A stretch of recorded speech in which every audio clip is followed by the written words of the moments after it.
So, good morning or good night, depending on where you are in the world, and welcome to another interview of the Shield Dude on a Couch. I'm your host, Hector, and today I have Tom Fountainhead from the band Changeling, which I reviewed the album a few weeks ago. It came out on April 21st on System of Mist Records, and we're here to talk all about that record, music, and anything in general. So, first of all, Tom, how are you, man? Well, I have been better, but Yeah, I'm managing.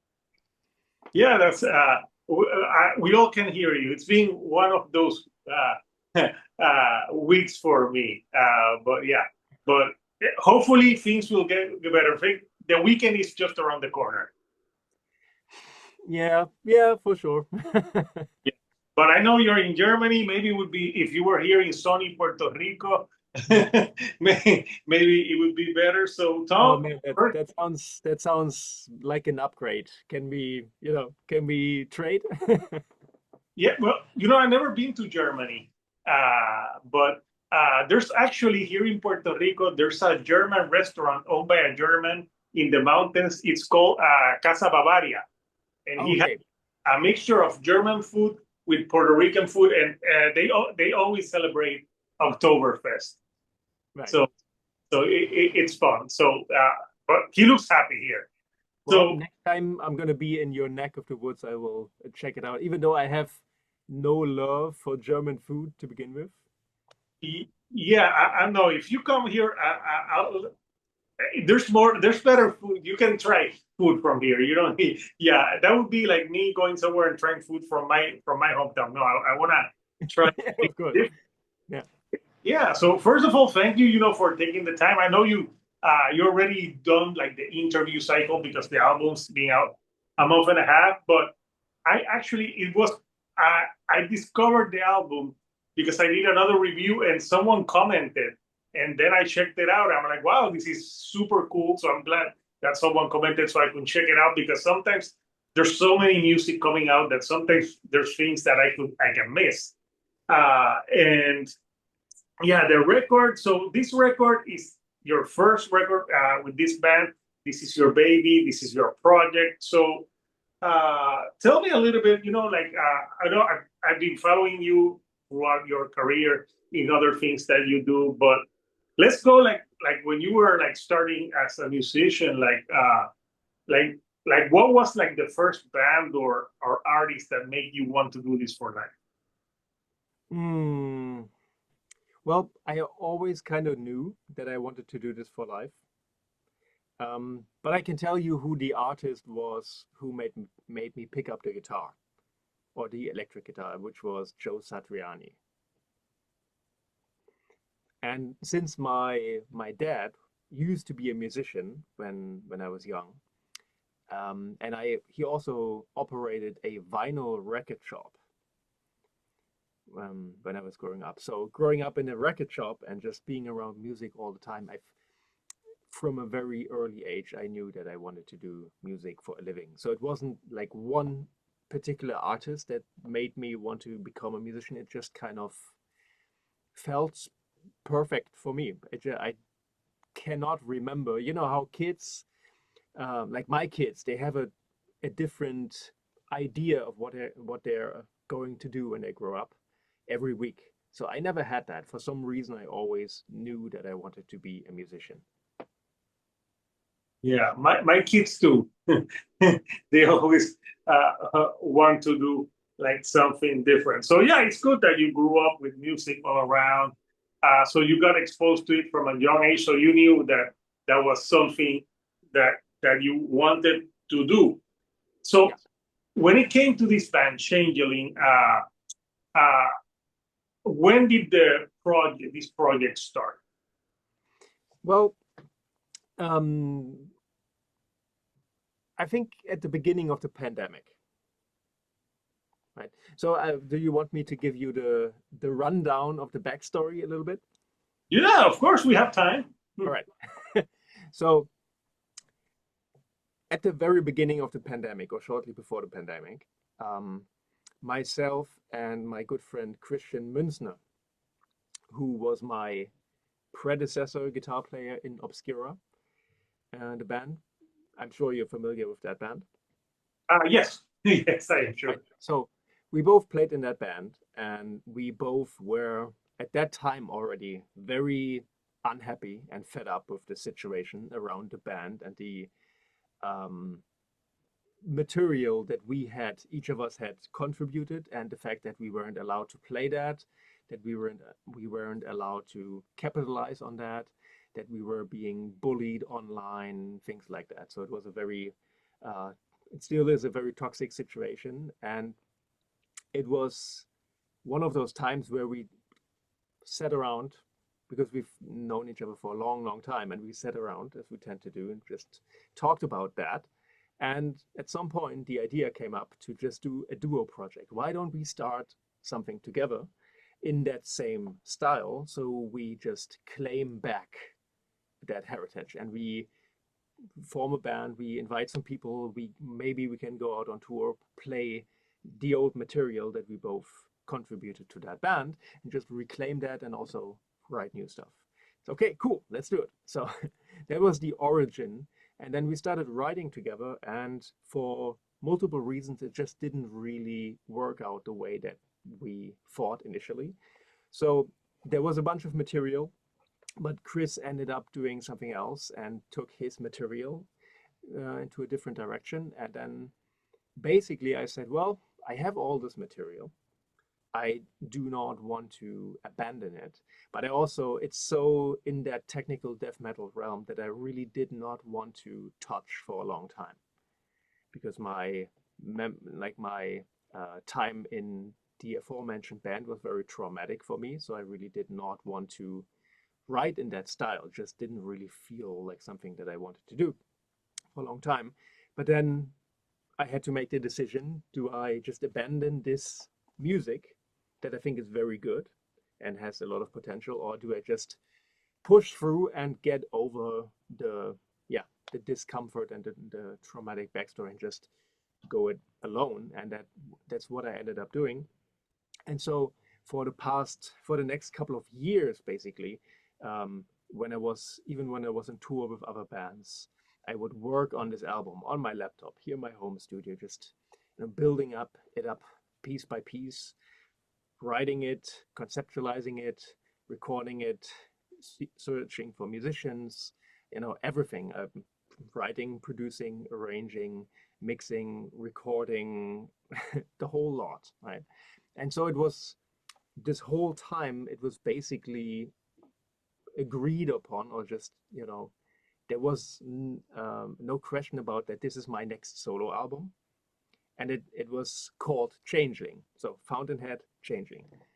And then there was a longer period of time where the album was basically done, but I was searching for a record deal for it. And because I had released my first two solo albums independently.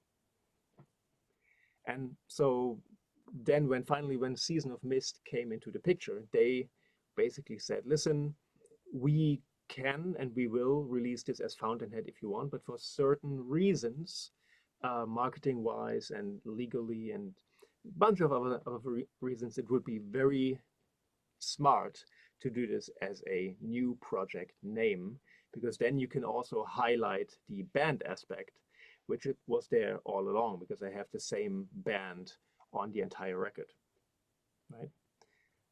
Because on my first two solo albums, that was not really the case. I had different musicians on different tracks. And so this was really a band album. I really wanted that band feel anyway.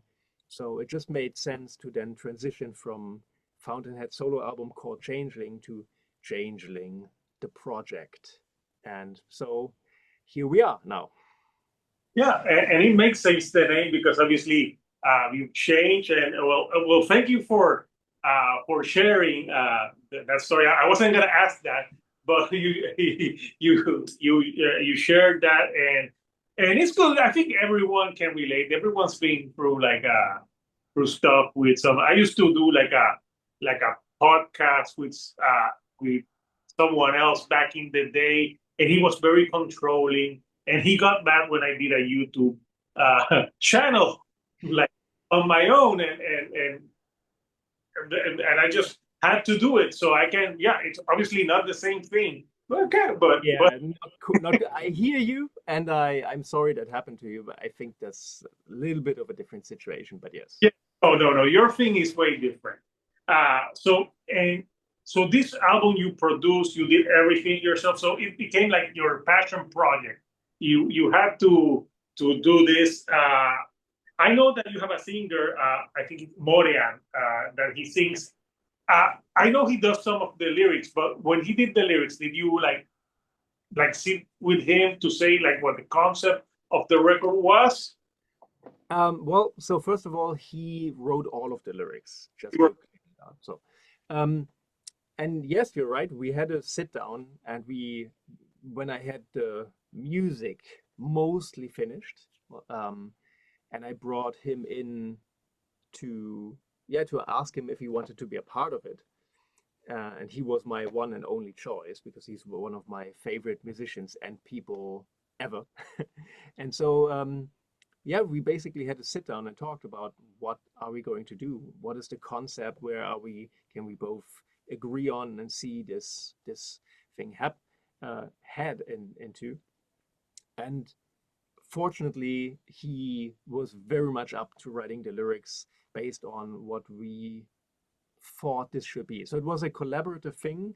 I came up with the concepts of the album, and then we both got together and refined that and saw what was possible and whatnot. And then, as these things tend to do, they kind of take on a life of their own. So as he was writing it, it also transitioned into something slightly different from what I had expected and anticipated, which was really cool to see how that evolved into its own thing. And yeah, I'm super stoked still about his lyrics and contribution because I think it's like if I had written the lyrics, that would have been like um, having like a really fancy sports car in your driveway, but then just ignoring that and getting on your shitty old bike to go, to go somewhere because he like his ability as a lyricist, he's the sports car. You know what I mean? Yeah, no, the lyrics are great, but obviously you worked on everything else: the music, the mixing, the production, keyboard. Uh, but I like it that Morian has a great vocal range because he can do like the guttural cleans. This album, when I reviewed it, I said that I thought it was divided on three parts, but actually it's four parts. It's four parts. Yeah. It's four parts because I didn't know that Anathema, the last song, was gonna be a four part. So because I knew you had the interlude, so I thought like, yeah, it's in three parts, but it's Yeah. uh, Yeah, it's like it's one of those things. If you get the album digitally, that's one thing. But if you have the physical product, like the separation of the different parts is made very clear on the physical product. Um, there's a bunch of things that I wish could be in the digital download or the streaming, but it's just not possible. Who plays which solos, the lyrics, the separation of the different parts of the album, the different chapters, how all of that correlates, um, and even down to things that a few people have criticized about, like the length, or there's a fade out that people took offense in, and those things are very much self-explaining if you have the physical product, and then unfortunately, if you have the digital product, it's a little bit of a conundrum that you have to solve for many people. So I totally understand why some people were confused about how that is all coming together. I thought the flow of the album was great. Well, I think so too. Was fade out. I grew up in the 80s. Fade outs. What's up? In the 80s, when you didn't know how to end a song, you simply turned the volume down. Yeah, but that's the thing, I've read a few reviews where they're like, album's fantastic, everything's great, blah blah blah. But what's up with that fade out in the first song? And I'm like, well, I thought it was so obvious, but apparently it was not as obvious as I thought, because that first song also has Jason Gobel play the outro solo from Cynic. And Cynic's Focus, one of my favorite albums of all time. And on that album, I think there's like 5 fade out songs. And Jason plays a few outro solos that end with a fade out. And so that was very much a conscious decision to like really drive the point home that we are paying, or that I'm paying, like a very loving tribute to Cynic in that part. And if people don't seem to seem to understand that fact, unfortunately. And I think once again, if you have the physical product and you read along with the lyrics and you see, oh, that's Jason playing a guest solo here, and you know the album, the Focus album, you're like, ah, okay, I get it. So it's kind of like a little Easter egg. But yeah. It didn't affect my experience of listening to the record. But then again, I'm not a musician, and I don't go in that technicality like, oh, I thought it sounded great. Uh, I love the flow of the album. So if I don't, if we can talk a little bit about like the concept a little bit, go deeper, not give everything away, but just like talk deeper into the concept of this record. Well, thank you for asking, first of all. So it is a concept album, and there's a musical concept and a lyrical concept, and both happen at the same time.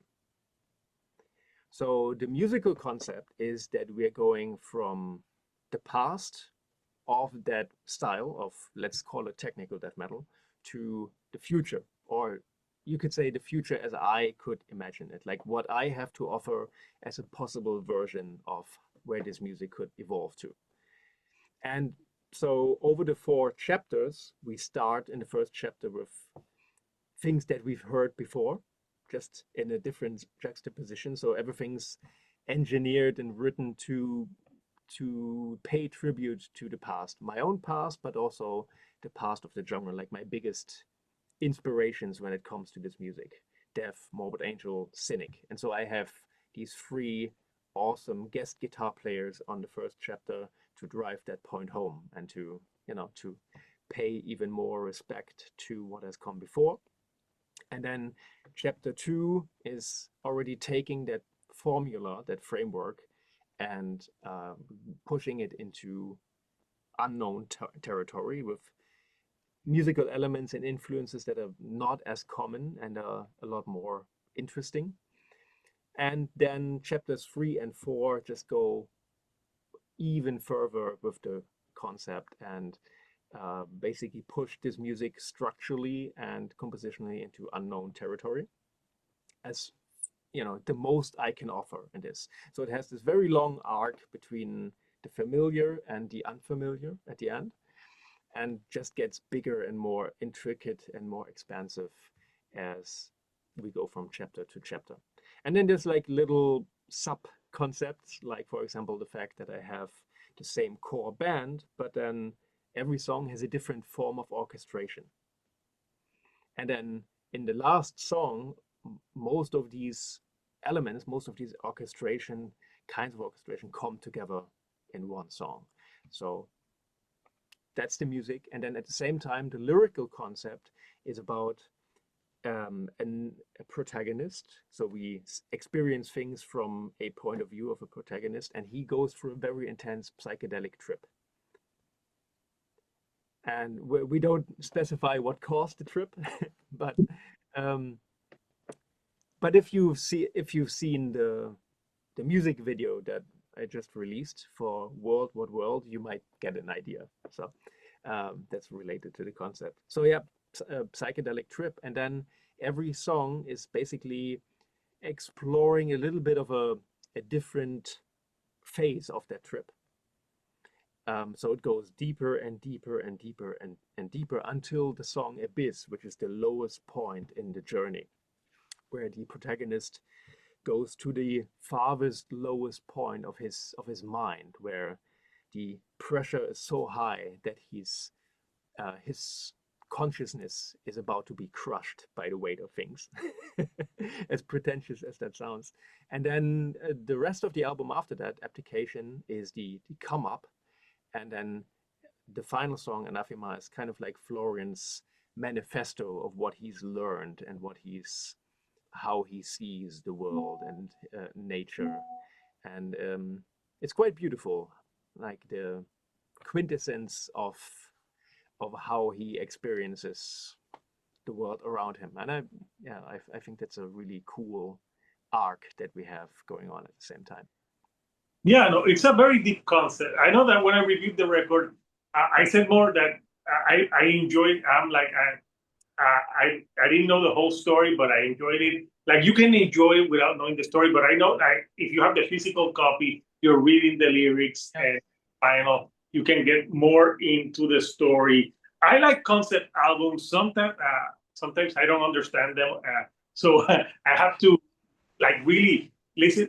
There's some that are like easier to interpret, but I did see like the name of the band Changeling and like how it was changing from technical death metal to then you have the second part. You have songs with some Middle Eastern like music to it that I enjoy, and then it got proggier, more prog as they went along. So I enjoyed that without knowing the full story at first.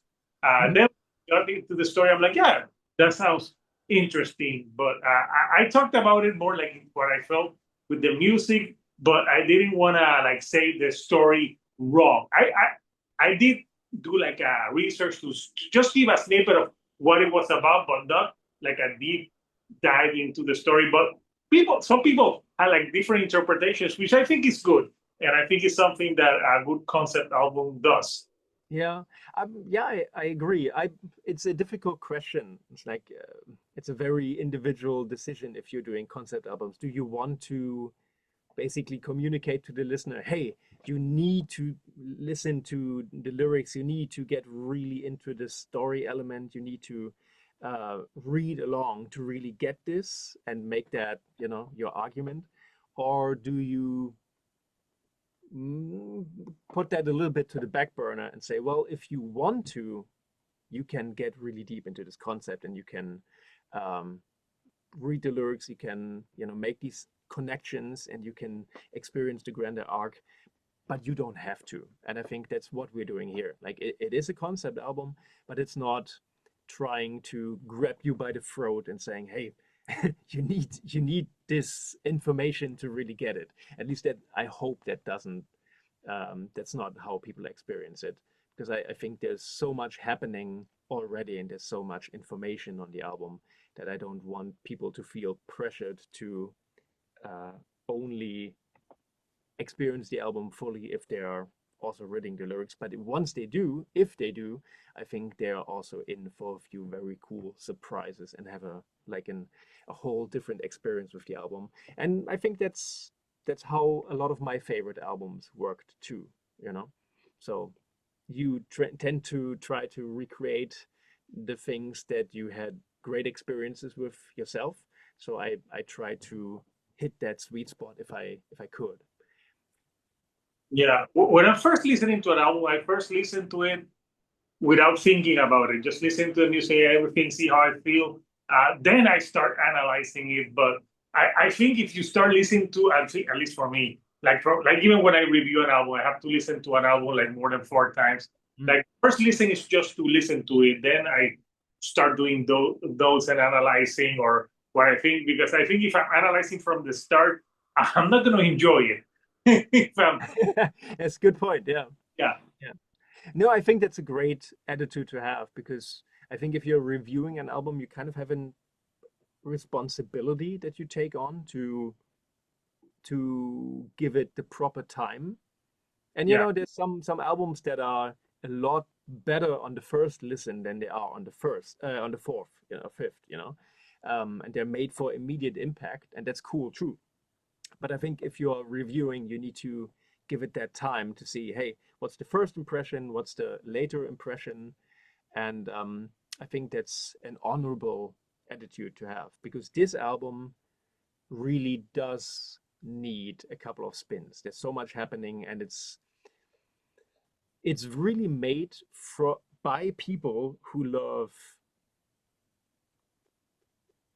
I don't want to say slow burn, because that's not what the album is, but they, like myself and the people also involved with the album, we all love to get really deep into a listening experience and um, to build a connection with an album over time and hear new details on the next listen and the next one and just um, build a relationship with this music over time. And so I think the way that I write music, and I think that goes also for Morian when he does his own project, I think we both really enjoy taking listener on that long form journey that may feel a little bit overwhelming on the first try because there's a lot of it, but then rewards coming back and getting more information from it, getting more of the things that you haven't noticed on first listen, and just build a relationship with the work that way. I think that's my favorite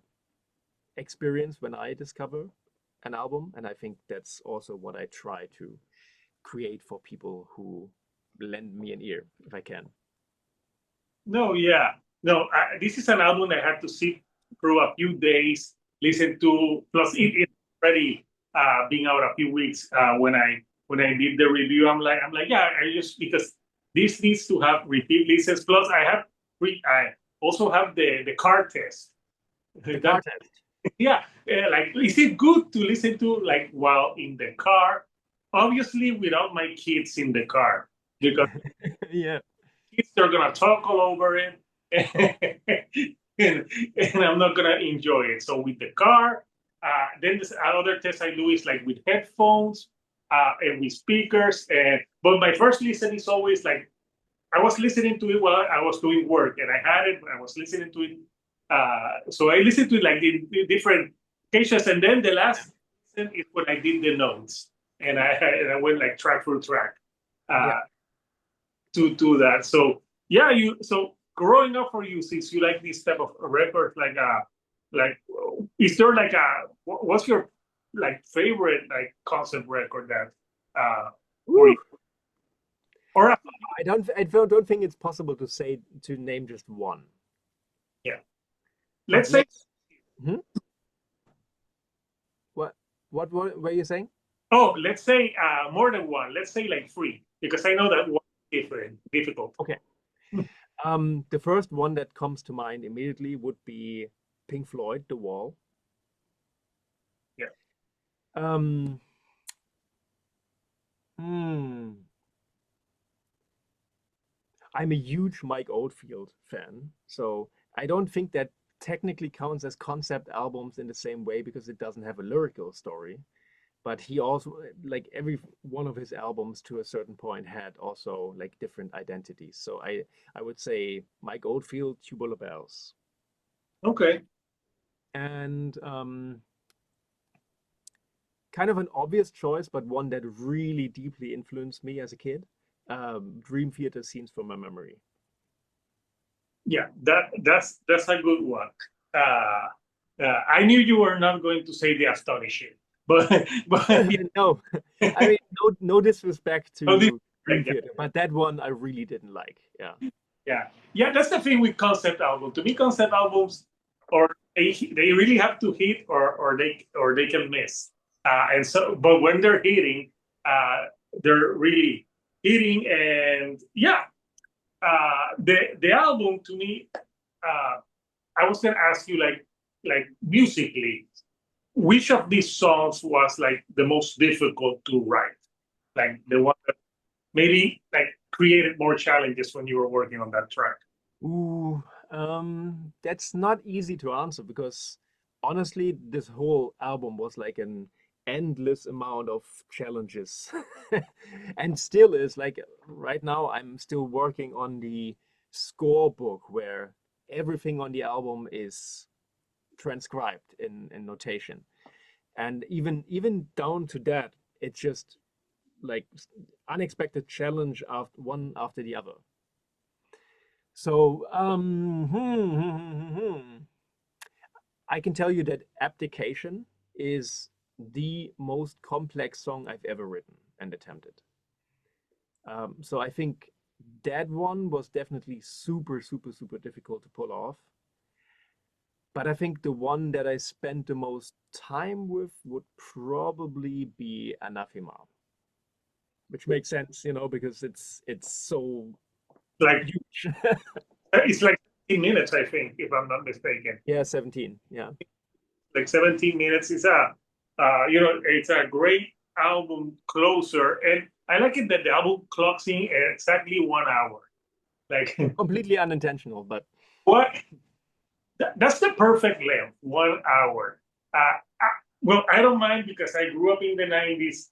So in the 90s, we listened to long albums. Like now it's like now everything like yeah. when I see bands now releasing, there's this album, and I get excited, and it's 26 minutes. I'm like, what? I'm like, that's key. Yeah, but it's just it's a different It's a way different, of listening to music now. yeah. And so I often feel like I'm kind of out of time in the way that I don't feel like I belong in the current musical climate. Sometimes it feels like that because I live for the album experience. Me, I never did anything else. Obviously, I also did EPs and singles and all of that. Like I love working on music with people. That's my job, as a mixing engineer, as a producer, as a session musician. I work on music all the time. But I really feel like I have the most to offer from my skill set if we're doing an album. How does an album work? How does it feel? What's the art? Like, what are the different things to consider to make a good album experience? I think that's really what I spend my life fine tuning and thinking about, and I still do. And I think that's kind of falling out of favor because, especially in metal, everything's really geared towards immediacy. And it's just one of those things, like you can't control that. It is what it is. But I still try to do something different. And I can also see it in the reaction to the album. Like, it is an album that really demands attentive listening and that demands to be listened from start to finish to really get the intent. And I totally understand that a lot of people are coming to it from a different habit of listening. They will be giving it 30 seconds to check it out on their phone or on their iPods, through streaming for one song. And it's like that does not really work for this. And there's no way that you can control that and account for that. Then if you did, you'd have to make a different album. But it was so amazing to me. Last week we had these Atmos listening sessions in Berlin where we had um, somewhere between 50 and 100 people on 2 days listen in one room, not looking at their phones, just listening to the album in Dolby Atmos in it's seven. funny that you mentioned that because I Yeah. was you, did you do like the Steven Wilson experience that he does Yes, album? So you did that. we did that, and it was one of my biggest worries that before that was that people would maybe just lose focus because I know that it's just a very uncommon thing, to just sit down like you would in a movie theater and you just listen to the audio story developing. And to my great satisfaction and surprise, there was not a single person on their phones. And it was just every single person that was there experienced the whole thing all the way through.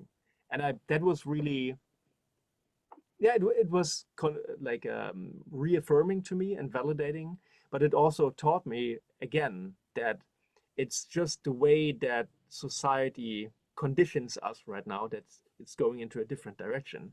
But if you give people a great album on a great sound system and you make sure that you do your job correctly of creating an engaging arc from start to finish where people want to know what happens next and it's like a satisfying journey, they will still listen and they will still get it. It's not that people have forgotten about it, it's just that they have, like, hell, I myself don't give that too many. Yeah, I don't have too many opportunities to do that nowadays. I don't think anybody does, and I think that's a shame. And I think, to bring it back to the point, this album is very much made for that for that really in-depth focusing, without distractions, listening and experience. It's basically an audio movie. And I am very grateful for everybody who engages with it on that level. Because then I know, hey, if you don't like it, then there's nothing I could have done because like then you just don't like it and it's not for you, and that's totally fine. Um, but it's kind of an uphill battle for me to communicate that and to try to get people to approach it from that perspective. And you just have to, as an artist, you just have to recognize that it's a different way of engaging with music out there right now, and it's also fine. And you have to accept that not everybody will go out of their way to, you know, embrace that album in the way that it's meant to embrace, and that's fine too. I didn't get to listen to it in Dolby Atmos sound, but I would have loved to, especially with, it would be cool, like what, like with some visual, like I can really imagine the album being like the soundtrack and like some visual. Actually, well, funny that you mentioned that because my Atmos co-engineer Eric and I, when we set up the sessions and prepared the events, I wanted to have the video clips because it's four by now. So I wanted to have the video clips on the screen with the music. And he talked me out of it, and he was like, I don't think that's a good idea because you under you underestimate how much that would take people out of the experience. And he was completely right. And I'm glad that he talked me out of it because, like I said before, every single attendee that we had was completely immersed in the music and did not look at their phones, did not, whisper to their neighbors, did not walk out. We even said, hey, we're gonna put a little break in between because people might feel the need to, have a pee break. Not a single person left the room during the playback, and I was amazed and thought, okay, I'm very glad that we didn't do the video clips because I think that would have taken people out of that deep connection that they had with the music. And was it like pitch black the whole place? Like did you? No, no, no. It was just a dimly lit room, so that you don't have bright lights in your face, but it was also not in pitch black. I think that would require like a very different room and setup. I can tell you that I would absolutely love to have the same kind of thing in a movie theater. So then it would be darkness and just a much bigger room, like in an IMAX room, that would be perfect. I think that would be the ultimate version of that. But obviously, that would cost a lot of money of renting the room. So Yeah. one thing at a time. And the people who attended that, how, were they like lucky fans that got selected? How did that process go? Um, it was really a mix of people. Like there were people there who had a role on the album, who worked on the album. So I obviously wanted to give them the opportunity to experience also their own work in that ideal listening environment. So that was cool having a lot of collaborators and friends there who worked on the album and then got to hear their own contribution in the clearest possible way. Um, there was like a funny conversation I had with Ava, who is the person who sang the choir in Abyss, the song. And Big track. Yeah. yeah, and we talked about how her choir parts were I coming in the room, and I said to her, "Well, from the very first moment of writing the song, I knew the choir would be above you. The choir would be in the heavens." And when she heard it, she was like, "You're right. It's so obvious. It needs to be up there." It's like, yeah, but if you haven't really experienced this 360-degree audio technology and you haven't really thought about the implications, it's kind of difficult to communicate that. And so it was really awesome after 3 years of having that all live in my head and like giving people during the album recording, giving them um, slightly esoteric, weird instructions just saying that I gave people these really odd instructions about how things would work in the album, in the final version. And obviously, if you haven't worked in this field before and you haven't experienced an album in Dolby Atmos like that, it's just, it doesn't translate. So having the same people that worked on the album with me in the room hearing the same thing that I'm hearing, and now getting to know what it was that I was trying to do all along, was just a really great bonding moment where everybody was like, oh, nice, I get it now. And yeah, so it really came full circle. And I completely forget the original question, so sorry. That's I know. I think we were talking about, yeah, the I forgot as well because we were immersed in the Immersed. Atmos experience. So I want to show the artwork of the record, which is a pretty cool artwork as well. So we can talk about the artwork. Here we have the artwork for Changeling. So tell me a little bit about what you guys, what you were going for with this artwork. Oh, well, I don't think I can tell you what I was going for because I'm not the artist behind the artwork. So, what I can tell you as backstory is that I had a completely different artwork. Okay. And it was also a really cool artwork that I would really like to use for something else in the future. But it was really not that. It was completely different.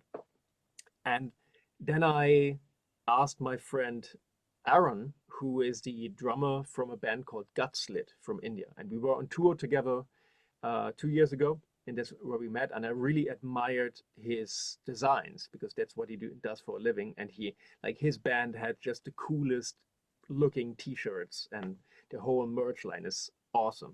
And so I just asked him, hey, could you imagine doing a t-shirt design for Changeling? So he said yes. And then I sent him the song Abyss. And that's the artwork that you're seeing now is literally his first attempt. And he's like, yeah, like, what do you think about this? And I just thought, well, what do I think about this? It's so good, it's so perfect that now I think I need to ask you if I can make this the album cover. And fortunately, he said yes. So it was just, I think, a moment of absolutely divine inspiration on his part. Like he nailed it. I really love this cover. I think it's the best of all the album covers I've ever had in my career, hands down. Yeah, no, it's a great album artwork, and it really catches the eye. So I'm glad that he decided for you to keep that artwork. So you're very busy with everything, and you also have a YouTube channel, Fountainhead TV, where you play music, interview people. Do you enjoy that, doing the YouTube thing as well? I hate it. You okay? That's a That's good thing. the honest answer. I think that YouTube, internet culture, influencer culture, I think that's the road to hell. Honestly. I know, like I have friends with whom I have this discussion all the time and go back and forth, and they have very compelling arguments for why that is not true. And I also recognize that, so I don't want to be like, just an asshole. But if you ask me what my subjective emotional experience is, um, having to be on camera for me is extremely uncomfortable. Uh, that's, it has psychological reasons in my childhood, but it's just the most uncomfortable thing. And every single guitar video that I've ever done was just basically done out of trying to compete on the market because I thought I had to. And there's some good things that came out of that, but all in all, I think it's only made my life worse. And I have no love for being on YouTube or on social media at all. If it, in a perfect world, according to what I would like, I would just make money, do my music, and then release albums, and I don't have to interact at all until I go on stage and get to interact with people and after the show. That's the part I really love. I love interacting with people. I love being on stage. I love being in face-to-face conversations with people, anybody really, and just try to meet everybody where they at. But myself talking at a camera, trying to sell a thing, it's just that to me that's hell. Uh, That's I the get that's the most honest thing I can tell you. to me it was weird, but I don't know. I may be a narcissist. So there's people I don't know. There's people that enjoy talking, but I don't consider myself an influencer. I just talk about bands and music I love, But Yeah, I could tell why it would be uncomfortable for it's a means to an end.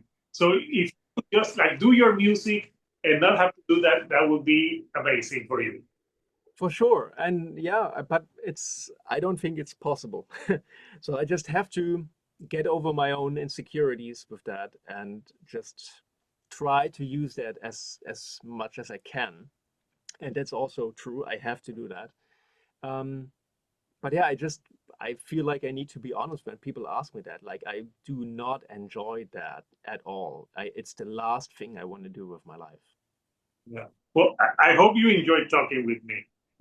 I very much do, but that's to me that's not the same thing. And No. I'm never try like the moment I like if your feed were interrupted, right?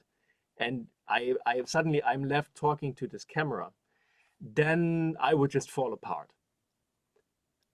And Yeah. would start to like shiver and shake and not find the words anymore.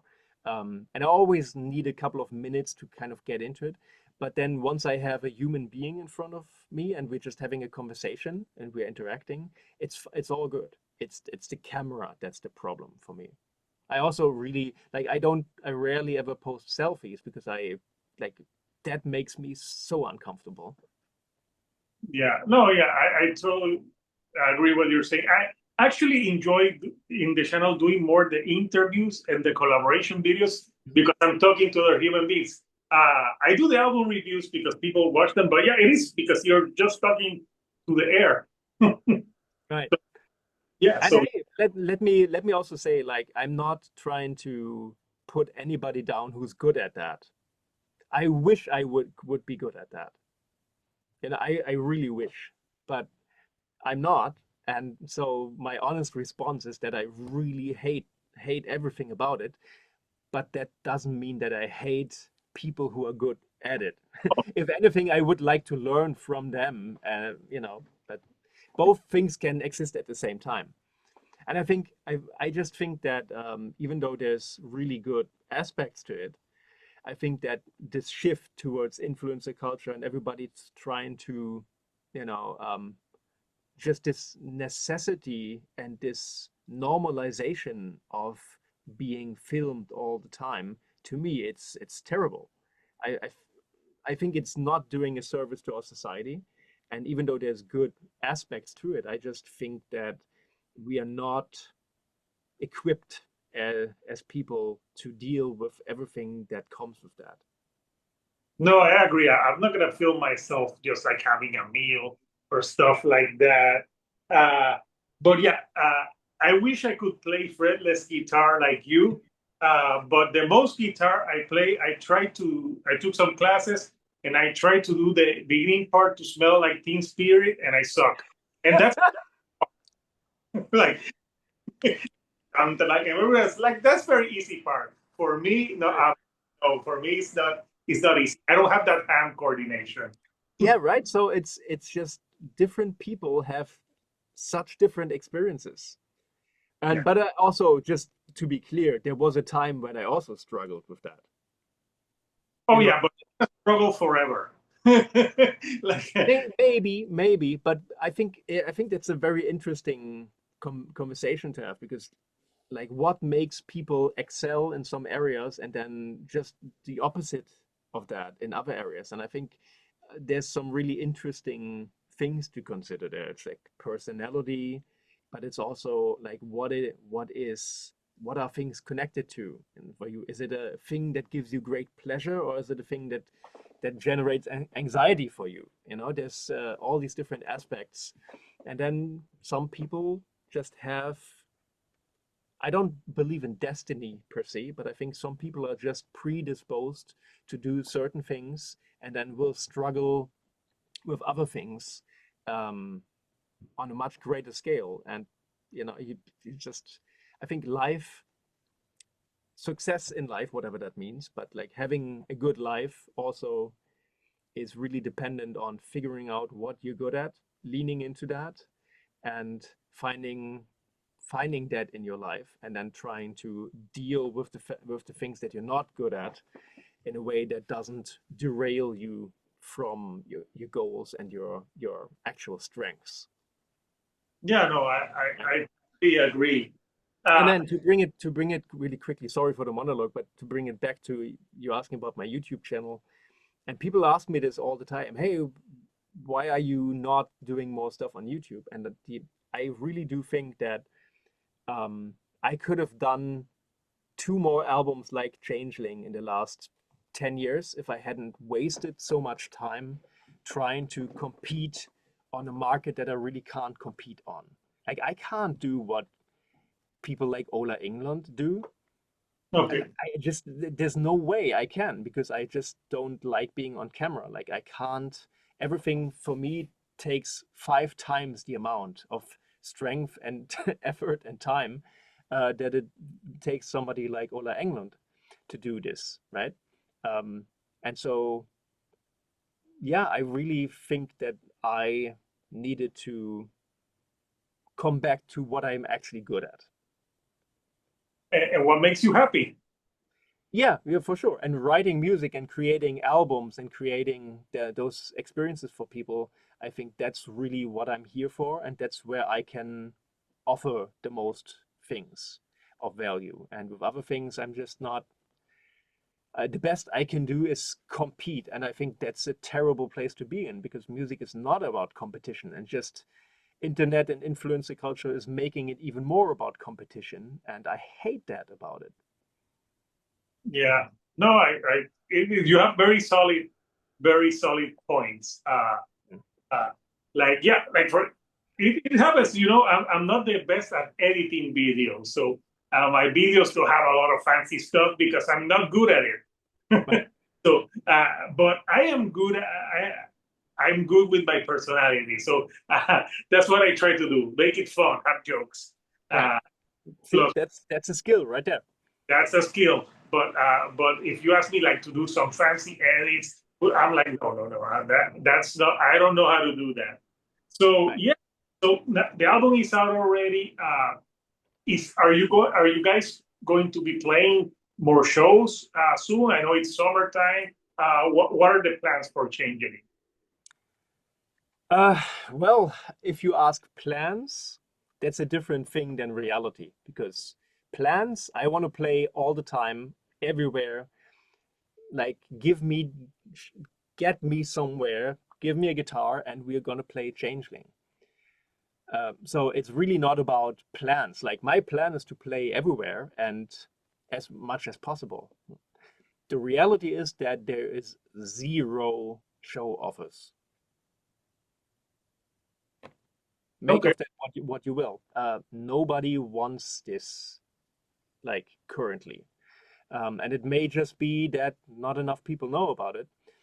But there's no booking representation, and definitely searching for collaboration with booking agents and people who would help with that and believe in the music. But right now, nothing. well, hope that changed because the album is amazing and it would be awesome to listen to this music at a live setting. So yeah, Oh, would be so much fun to play this. I mean, I have played it on tour, so that's the weird thing about being me is like this weird what's the term I'm looking for? Cognitive dissonance between realities, where it's like I have to. It seems like I have to crawl on my knees and beg for people's attention in certain parts of the industries, that are really important, to be able to play shows, to go on tour, and to be happening on fucking Blabbermouth, you know. Um, but but then at the same time, I can go to India, which I did 2 years ago, put on a solo headlining tour under my own name, play Changeling material 2 years before the album was out, and have 250 people a night. And it's awesome. And it was one of the best experiences of my life. So both of these things are true. And I often struggle. I mean, you're catching me also in a week where I'm really feeling down and depressed about certain things not working. So that's really like on my mind. And often struggle with reconciling those different facts. I haven't found an answer for why both is true. That's why I appreciate that you let me know from the start. Yeah. Yeah, I'm like, yeah, plus, yeah, I try to, I'm a nice guy, easygoing guy. It's funny that you mentioned Blabbermouth. I appeared once on Blabbermouth and I thought I made it. How so? How did you appear on Blabbermouth? I interviewed John Bush from From Am, Anthrax? and he said something and they put it on Blabbermouth, and I'm like, well, I guess I made it. They talked to me on Blabbermouth. Hey, so maybe they're now going to watch this interview somehow and be, oh, Tom Fountainhead is being an asshole to us. Let's put that in the headline. So maybe that's going to do the thing. No, obviously not. Like, I don't mean to imply that anybody at Blabbermouth, like has some sort of personal problems. Just like I can't seem to get through to those outlets for some reason. Whatever I or we with the Season of Mist press team tried to do, it just did not come through to them, and I don't know why. And it's very frustrating, especially after having invested 5 years of my life into doing this album, which I believe in so much. And it's like the same kind of cognitive dissonance. Like last week, we are doing these listening sessions, like 100 people, all in all, completely immersed in the music, just giving the greatest feedback and being like, oh my God, I would have paid so much money for this experience now that I know. And I know of the power of this album and of the appeal that it has on people when they're open to it. And at the same time, there's like this wall of being like, nope, nope, nope, nope, nope, nope, nope, nope, nope. Um, and it's breaking my brain, Hector. That's the honest thing to say. You are always welcome in Shield Duran and Couch Productions. That It's is all fucking me. awesome. It's all me. I represent everything. I'm my agent. I am my secretary. I do everything. And it was a really cool review. I really enjoyed watching that for sure. Oh yeah, and I added to my reviews now that I put some. It depends. I put some clips. I'm like I try to put some clips maybe to break it down. Like on the Changeling, I did those to 11 because I remember that. I'm like that's funny, and I think I did the We're Not Worthy from Wayne's World. I'm like this. Yeah, that was such a cool little moment because I love Wayne's World. Yeah, I'm like this would add like some funny moment to Yeah. so people feel like hey, it's a good way to convey like, hey, this album is very technical. I'm not worthy. Uh, But would you also like to have the cream of some young guy? no. You remember that scene in Wayne's World? The telephone prank? Like That would not fly today. People would be up in arms and like, that's a racist joke. yes, no. That movie could not be made today. Right? It would be canceled. But Tom, I've had fun talking with you today. It's been great to talk about the album and other things, and thank you for your honesty. That's good. Always. It's good to talk with someone honest. Yeah, I'm gonna put the link for people who haven't gotten it. It's on Season of Mist. It's out now. If you like progressive technical death metal with different things in it, Changeling album, do not sleep on it. Because like I said on my review, it goes to 11. So Tom, I want to thank you though for taking some time of your day to chat with me from Germany here to Puerto Rico. So before I let you go, anything you'd like to say to the fans before we go? Well, I mean, with all the things that I've just said about things being difficult, I appreciate even more the people that have embraced the album and that have really connected with it. So, like, that is what it's all about.